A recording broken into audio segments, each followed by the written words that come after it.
Merhaba sevgili 4. sınıf öğrencileri. İnsan Hakları, Yurttaşlık ve Demokrasi dersinden 2. dönemin 1. yazılı soru örnekleriyle sizlerle beraberim.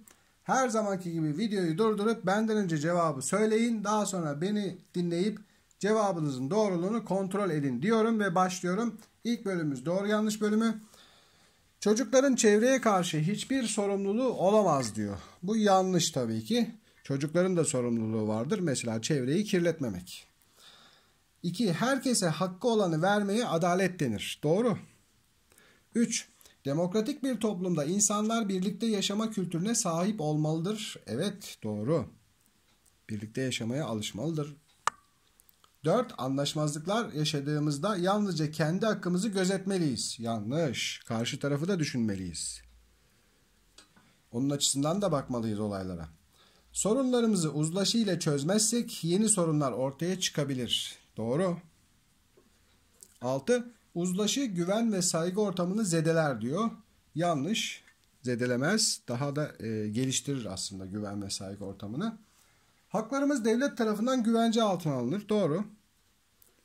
Eşitliğin sağlandığı toplumlarda haksızlıklar azalır. Evet, azalır. Doğru.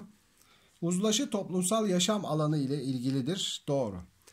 Yani kişinin kendisiyle ilgili değil. Uzlaşı olması için karşıda birilerinin olması lazım. Uzlaşmak lazım. O yüzden toplumsal yaşamla ilgili. Başkaları da var işin içinde yani.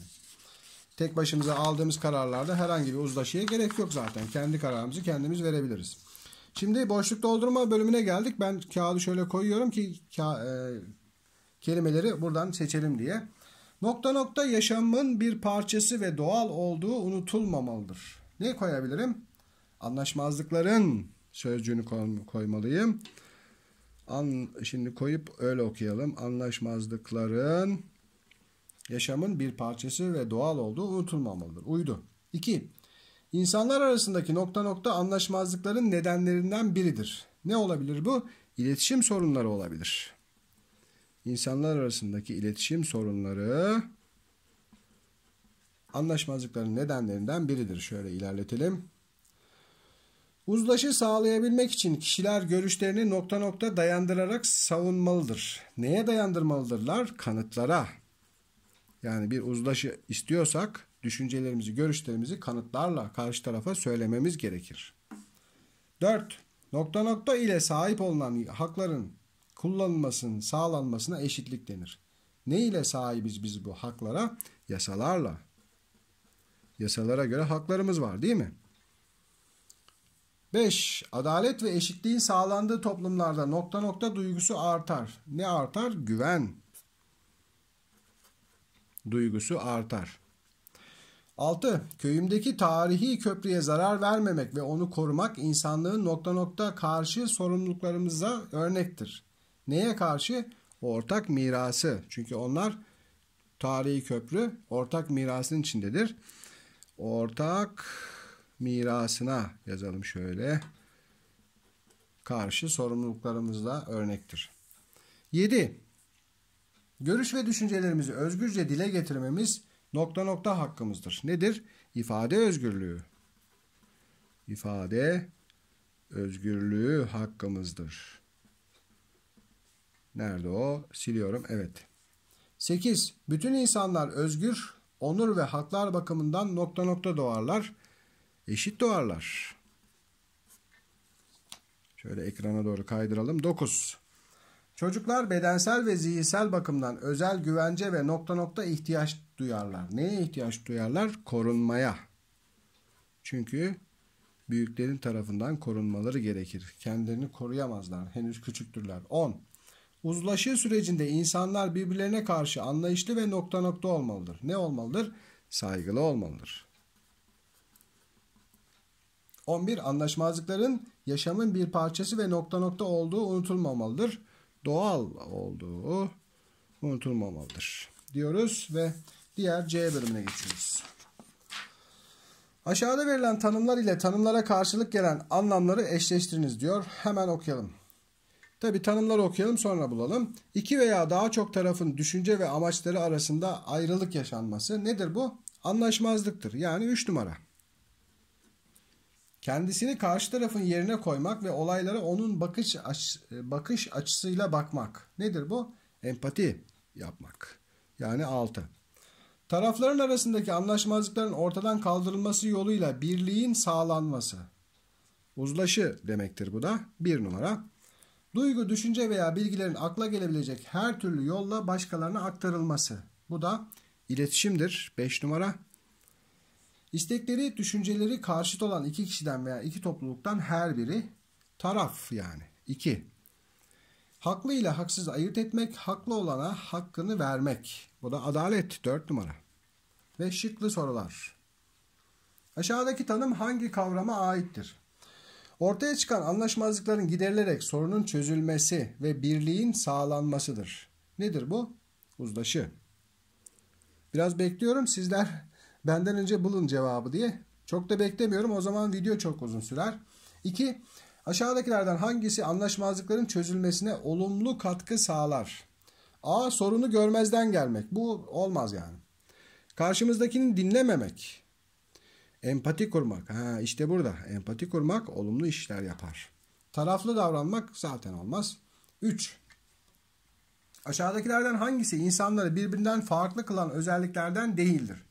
Şimdi insanların tercihleri değişebilir. Bu farklı kılar. Duyguları değişebilir. Farklı duyguları olabilir. Fikirleri değişebilir. Farklı fikirleri olabilir. Ama her insan düşünür. Düşünmek farklılık değildir. Yani düşünmeyen insan yoktur. O yüzden C şıkkı diyoruz ve 4 numaraya bakıyoruz.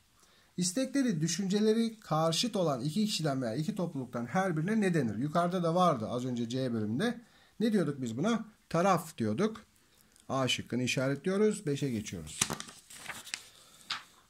Kurallar her zaman devlet tarafından konulmaz. Evimizde, ailemizde, oyunda arkadaşlarımızla, mahallede komşularımızla belirlediğimiz kurallarımız vardır. Hangisi söze edilen kuraldır? Evet, burada mahallede, evde veya diğer yerlerde, oyunlarda oluşan kurallar ortaklaşa ortaya çıkan kurallardır. Toplumun kabul ettiği kurallardır. Nedir bunlar? Yazılı olmayan kurallar. Mesela işte arkadaşlarımızla oynarken işte mızıkçılık yapmamak örneğin. Böyle bir yerde yazmıyor mızıkçılık yapmamak. Ama biz ona alışmışızdır artık. O bir kuraldır değil mi? Oyunu bozmamak yani. 6. Hangisi yazılı kurallara örnektir? A. Konuşan kişinin sözünün kesilmemesi. Bu değil. Toplu taşıma araçlarında yüksek sesle telefonla konuşmamak. Bu da değil. 18 yaşında oy kullanmak. İşte bu yazılı bir kuraldır. Anayasada yazar. 18 yaşına gelen herkes oy kullanabilir. D. Büyüklere saygılı olmak. Bu da değil. Bunlar yazılı olmayan kurallar diğerleri. 7. Hangisi yazılı kurallara örnektir? Özür diliyorum sevgili öğrenciler. 6. soruyla 7. soru baskı hatası olduğu için ikisi aynı sorular aslında. Ben buna dikkat etmemişim. Yine C şıkkını işaretleyelim. Geçelim. Şimdi bana kızıyor olabilirsiniz ama ne yapalım? Bazen oluyor böyle hatalar. 8. Aşağıdakilerden hangisi adil davranan birinin özelliklerinden değildir? A. İnsanların haklarına saygı göstermek. Doğru. İnsanlar arasındaki farklılıklara saygı duymak. Doğru. İnsanlar arasında ayrımcılık yapmak. İşte bu olmaz. Adil davranan birisi böyle yapmaz. C şıkkı. D. İnsanlara eşit davranmak. Doğru. 9. Aşağıdakilerden hangisi uzlaşı sürecine katkı sağlayan unsurlardan değildir? Saygılı olmak, evet. Açık fikirli olmak, evet. İşbirliğine açık olmak, evet. Sabit fikirli olmak olmaz. Sabit fikirli demek inatçı. Yani benim dediğim dedik. Karşıdakini kabul etmemek. Bu olmaz yani. Bu uygun değil mi? 10. Aşağıda verilenlerden hangisi aktif yurttaşlığın sahip olduğu özelliklerden biri değildir? A. Aktif yurttaş çevresine karşı duyarlıdır. Evet. Güzel. Aktif yurttaş sorumluluklarını yerine getirir. Güzel. Doğru. Aktif yurttaş toplumda kural koyucudur. İşte bu olmadı. Toplumdaki kuralları insanlar tek başlarına koymazlar. Ya toplumca beraber oluşturulmuş kurallar vardır ya da yazılı kurallar vardır. Yani herkes kendi kafasına göre kural koyucu olamaz. D. Aktif yurttaş haksızlığa uğradığında hakkını arar. Doğru. 11. Hangi tutum uzlaşı sürecini desteklemez? A. Herkesin düşüncesini özgürce söylemesine fırsat verilmesi. Bu güzel. Yani bunu işaretlemeyeceğiz. B. Olaylara sadece kendi açımızdan bakılması. İşte bu olmaz. Uzlaşıda böyle bir şey olmaz. Karşı tarafın düşüncelerini de dinlememiz gerekir. Herkesin fikrine saygı duyulması. Evet, bu güzel. Tarafların birbirine hoşgörülü olması. Bu da uygun. 12. Haksızlığa uğrayan bir kişi sorumluluk ve uzlaşı bilinciyle hareket edip aşağıdakilerden hangisini yapmalıdır? Haksızlığa uğrayan kişi. A. Haksızlık edeni kendisi cezalandırmalıdır. Olmadı yani bu. Bu uymaz. Haksızlığa boyun eğmeli, sesini çıkarmamalıdır. Bu hiç olmaz. Haksızlık gördüğümüzde boyun eğip sesimizi çıkarmamız olmamalı. C. Hakkını alabilmek için yasal yollara başvurmalıdır. İşte bu aradığımız cevap. Kendisi de bir başkasına aynısını yapmalıdır diyor. Bu da uygun değil. 13.